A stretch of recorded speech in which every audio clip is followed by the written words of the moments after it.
So tonight, we're going to take a look at James chapter 3.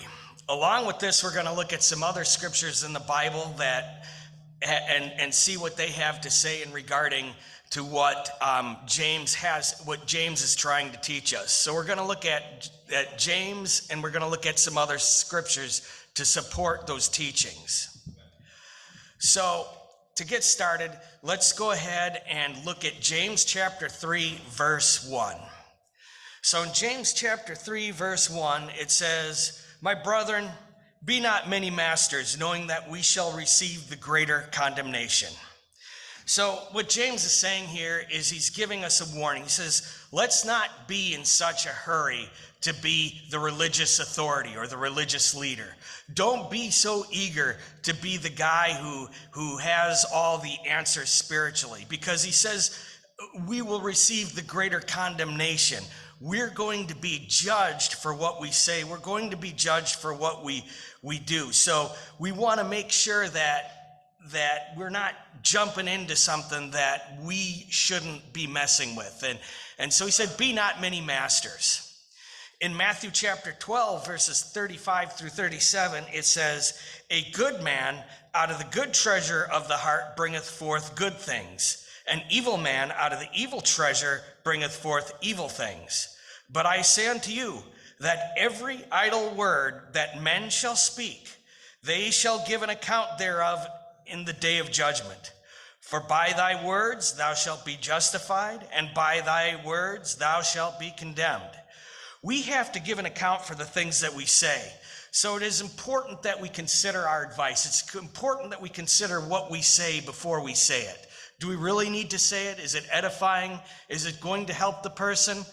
We're going to be judged according to what comes out of our mouth. So we have to be careful. In Matthew chapter 7, verses 1 and 2, it says, "Judge not, that ye be not judged. For with what judgment ye judge, ye shall be judged. And with what measure ye mete, it shall be measured to you again." So Matthew chapter 7, verses 1 and 2 is not a pass to escape judgment.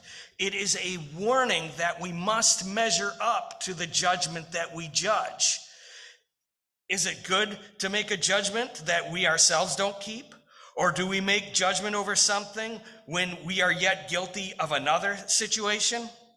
Jesus elaborates this further by saying if we can't remove the mote out of somebody else's eye until we've got the beams removed from our own eye. See, we can't see clearly what our brother and sister's situation is if we have beams in our own eyes. So let's look at Matthew chapter 7, verses 3 through 5. And it says, "And why beholdest thou the mote that is in thy brother's eye, but considerest not the beam that is in thine own eye? Or how wilt thou say to thy brother, Let me pull out the mote out of thine eye, and behold, a beam is in thine own eye? Thou hypocrite, first cast out the beam out of thine own eye, and then thou shalt see clearly to cast out the mote out of thy brother's eye." In Matthew chapter 28, verse 11, Jesus instructs us not to be called rabbis or masters, because only God can be the rabbi. Only God can be the master. In Matthew chapter 23, verses 8 through 11, Jesus says, But be not ye called rabbi, for one is your master, even Christ, and all ye are brethren. And call no man your father upon the earth, for one is your Father which is in heaven. Neither be ye called masters, for one is your master, even Christ. But he that is greatest among you shall be your servant. Peter continues to exhort the elders to feed the flock and to be examples. But he also says, do not be lords over God's inheritance. In 1 Peter chapter 5, verses 1 through 3, we read, "The elders which are among you I exhort, who am also an elder and a witness of the sufferings of Christ, and also a partaker of the glory that shall be revealed. Feed the flock of God which is among you, taking the oversight thereof, not by constraint, but willingly, not of filthy lucre, but of a ready mind, neither as being lords over God's heritage, but being examples to the flock. So you see, he's saying, be not many masters. You see this, you see how these scriptures back that up and support that. In verse 2 of James chapter 3, we are told, in many things we offend all. By offense, we mean we stumble, we mess up, we trip up. In James chapter 3, verse 2, it says, for in many things we offend all. If any man is offended not in word, or let me read that again, if any man offend not in word, the same is a perfect man and able also to bridle the whole body. Jesus said it is impossible that offenses won't come. They are going to come, but we do not want to be the offenders, because he compares it to a very dire situation. Let's look at Luke chapter 17, verses 1 and 2. Luke chapter 17, verse 1 and 2 says, then said he unto the disciples, it is impossible but that offenses will come. But woe unto them through whom they do come. It were better for him that a millstone were hanged about his neck, and he were cast into the sea, than that he should offend one of these little ones. In James chapter 3, verses 3 through 8, we read, behold, we put bits in horses' mouths, that they may obey us, and we turn about their whole body. Behold also the ships, which though they be so great, and are driven of fierce winds, yet are they turned about with a very small helm, whithersoever the governor listeth. Even so, the tongue is a little member, and boasteth great things. Behold, how great a matter a little fire kindleth. And the tongue is a fire, a world of iniquity. So is the tongue among our members, that it defileth the whole body, and setteth on fire the course of nature, and it is set on fire of hell. For every kind of beasts, and of birds, and of serpents, and of things in the sea is tamed, and hath been tamed of mankind. But the tongue can no man tame. It is an unruly evil, full of deadly poison. Ecclesiastes chapter 3, verse 7, which I'm not going to read it, but Ecclesiastes chapter 3, verse 7 tells us that there is a time to speak and there is a time to refrain from speaking. In Proverbs chapter 18, verse 21, it says, death and life are in the power of the tongue, and they that love it shall eat the fruit thereof. We must pray to speak life into people, and we must pray that we will know when not to speak. Perhaps there is a need for correction. Perhaps there is a need for instruction. Perhaps there is a need for reproof. But maybe at that point in time, the need isn't there. Maybe you see someone making a mistake. Maybe it's best to let them live and go on to another day. You know, there's an old saying that says, live to fight another day. Sometimes we've got to allow people to live to fight another day. Maybe it isn't the best time to speak up. In 1 Thessalonians chapter 4, verses 9 through 12, we read, but as touching brotherly love, ye need not that I write unto you, for ye yourselves are taught of God to love one another. And indeed, ye do it toward all the brethren which are in Macedonia. But we beseech you, brethren, that ye increase more and more, and that ye study to be quiet, and to do your own business, and to work with your own hands, as we commanded you, that ye may walk honestly toward them that are without, and that ye may have lack of nothing. So it says, study to be quiet. That means study to be of a temperate character, to be calm, to not be quick to look for trouble or dispute, but look to be peaceable and to have an orderly life. The book of Proverbs speaks an awful lot on keeping the mouth in check. And I'm going to read these scriptures off. I'm going to rattle them off real quickly, but I just want you to see that there's a lot that tells us how we need to make sure that we're keeping our mouth in check. Proverbs chapter 13, verse 3, it says, he that keepeth his mouth keepeth his life, but he that openeth wide his lips shall have destruction. Proverbs 18 verse 13 says, he that answereth a matter before he hear it, it is a folly and a shame unto him. How can we answer a question when we don't really know what the question is? Have you ever walked up to somebody and with a question or a concern or a matter, and they look at you and they just blurt out an answer before you've even gotten a couple words out, and then they turn from you, and then you sit there and say, well, that doesn't help me at all. Well, it doesn't help, but you'll see people do that before you even get the matter out. They're already giving you an answer. Learn to listen and to hear your brother or your sister out. Even if you do know the answer, it's still good to hear people out. In Proverbs chapter 29, verse 11, it says, a fool uttereth all his mind, but a wise man keepeth it in until afterwards. So a wise man thinks about things before he speaks. Proverbs chapter 10, verse 19 says, in the multitude of words there wanteth not sin, but he that refraineth his lips is wise. The more we speak, the potential is there to lead someone in the wrong way or to create an offense. So the less we speak, the more we think it out, the less there's sin. The more we speak, the more there's a potential for sin. Proverbs chapter 21, verse 23 says, whoso keepeth his mouth and his tongue keepeth his soul from troubles. The more we run our mouths, the more potential there is for trouble. Why would we want to take on more trouble than we already have? Why do we want to meddle in other people's issues? In Proverbs chapter 26, verse 17, it says, he that passeth by and meddleth with strife belonging not to him is like one that taketh a dog by the ears. You ever grab a dog by the floppy ears? What does it do? It turns its head and it bites you right in the arm. So again, why do we want to meddle with affairs that are not our own? So it's important that we consider what we're getting ourselves into.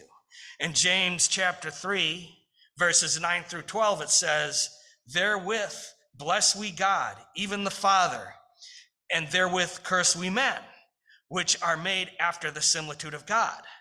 Out of the same mouth proceedeth blessing and cursing. My brethren, these things ought not so to be. Doth the fountain send forth at the same place sweet water and bitter? Can the fig trees, my brethren, bear olive berries?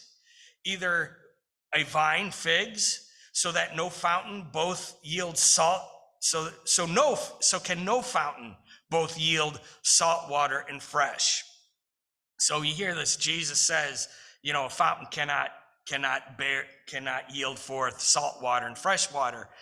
Jesus essentially says the same thing. In Luke chapter 6, verses 43 through 45, we read, for a good tree bringeth not forth corrupt fruit, neither doth a corrupt tree bring forth good fruit. For every tree is known by his own fruit. For of thorns men do not gather figs, nor of a bramble bush gather they grapes. A good man out of the good treasure of his heart bringeth forth that which is good, and an evil man out of the evil treasure of his heart bringeth forth that which is evil. For of the abundance of the heart the mouth speaketh. So let's take a look at Psalms chapter 50, verses 16 through 23, in which God is speaking through the psalmist. Again,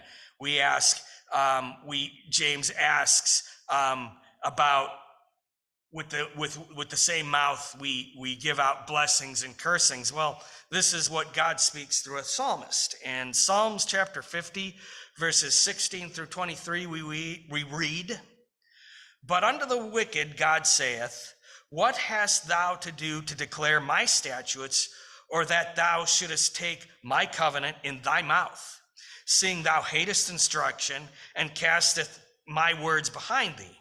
When thou sawest a thief, then thou consentest with him, and hast been partakers with adulterers. Thou givest thy mouth to evil, and thy tongue frameth deceit. Thou sittest and speakest against thy brother, thou slanderest thine own mother's son. These things hast thou done, and I kept silence.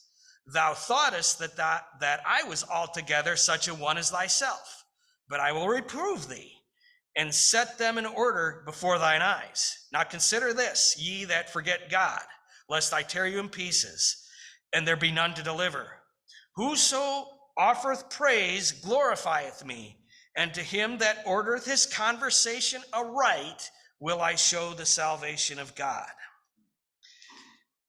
In James chapter 3, verse 13, it says, who is a wise man and endued with knowledge among you? Let him show out of a good conversation his works with meekness of wisdom. Philippians chapter 1, verses 27 through 28 agrees with this.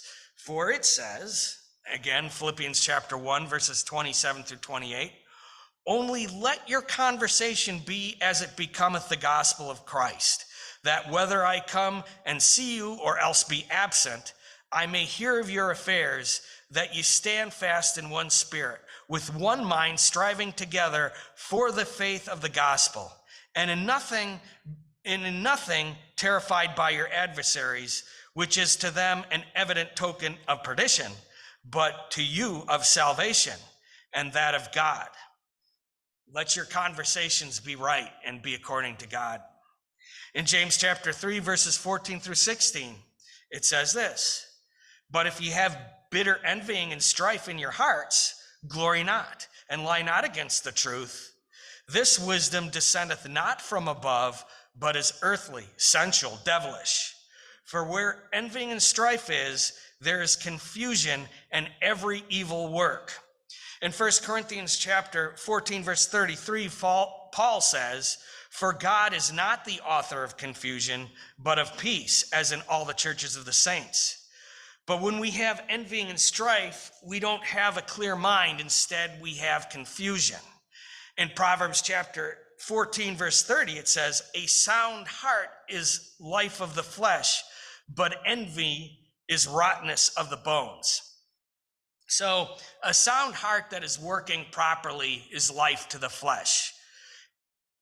Spiritually, it is life to the spiritual man. But envy is described as rottenness to the bones. It's like a cancer that eats away at us. So what is envy? What does it mean to be envious? Well, in the Strong's Concordance, the Greek definition of envy is this.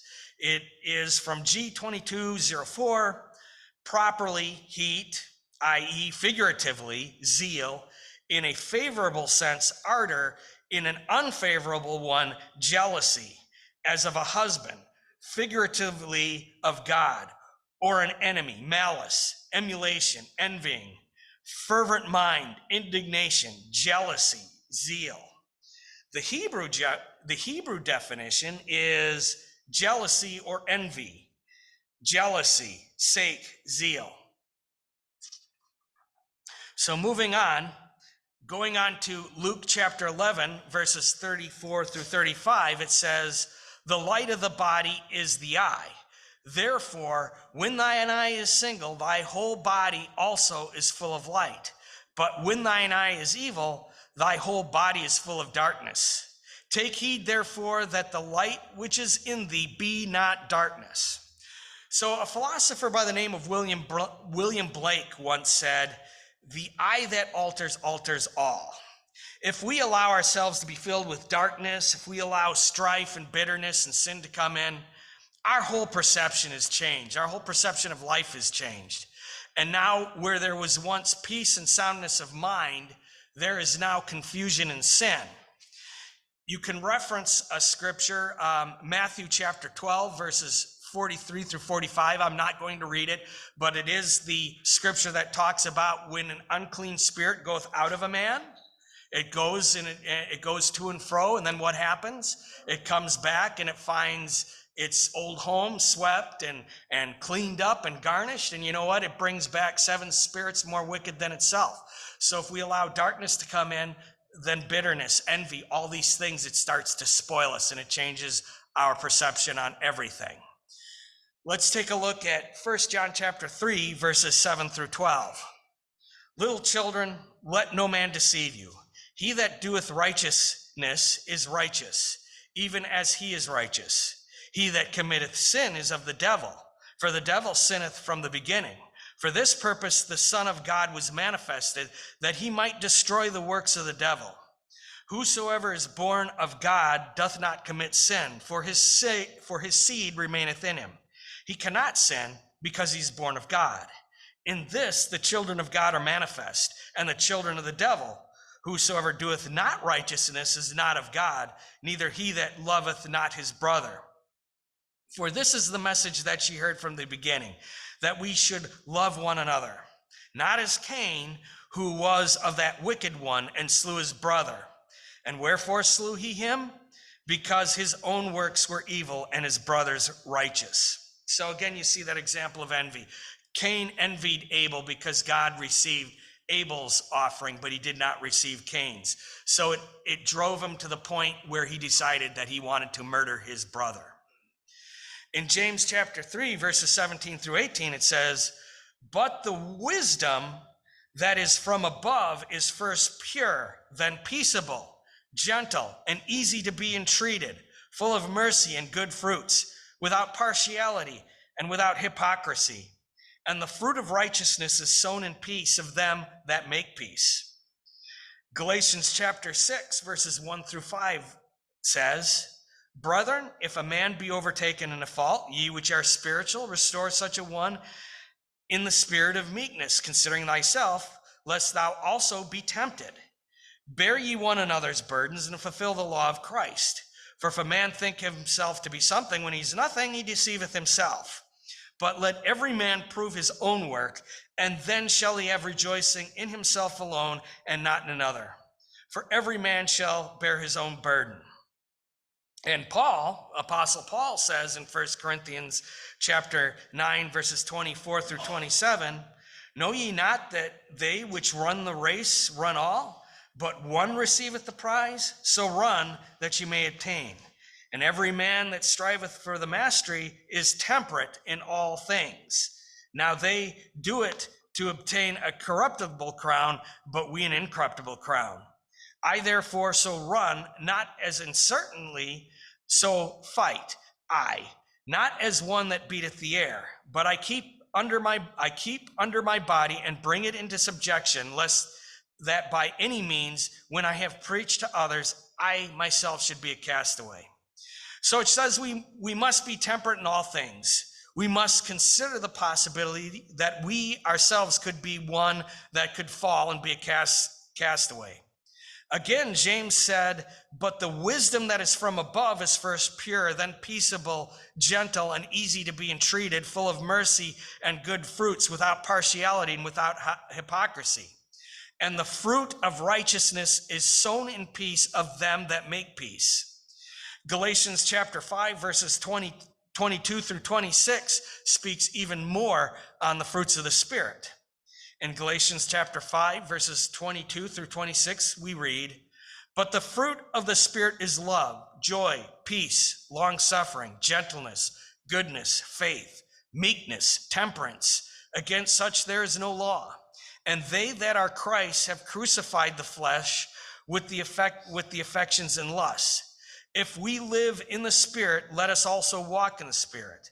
Let us not be desirous of vainglory, provoking one another, envying one another.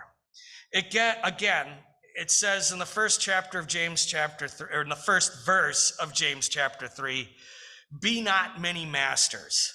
Look not for vainglory, but as it says in Hebrews chapter 10, verse 24, and let us consider one another to provoke unto love and good works. So basically what we're saying is, we've got to mind what we say, and we got to beware of what we're bringing to our brothers and our sisters. Is it peaceable? Is it out of a good heart, or is it out of bitterness and envy? So I just want to leave that with you tonight. Let us consider one another, and let us provoke one another to good works. God bless you.